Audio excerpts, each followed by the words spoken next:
চারপাশে বিপ্লবের সুবাতাস বইছে। এক কিশোর এগিয়ে এসে বলল, প্রিয় শায়েক, আমার জন্য দোয়া করুন যেন আমি শহীদ হতে পারি।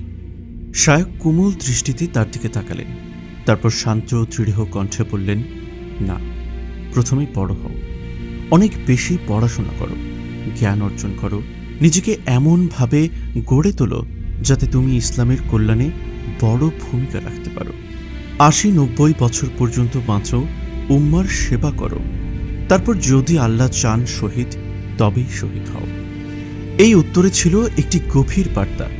শহীদ হওয়া কেবল একটি মুহূর্তের বিষয় নয়, বরং তার আগে প্রয়োজন দীর্ঘ প্রস্তুতি, জ্ঞান, চরিত্র ও দায়িত্ববোধ।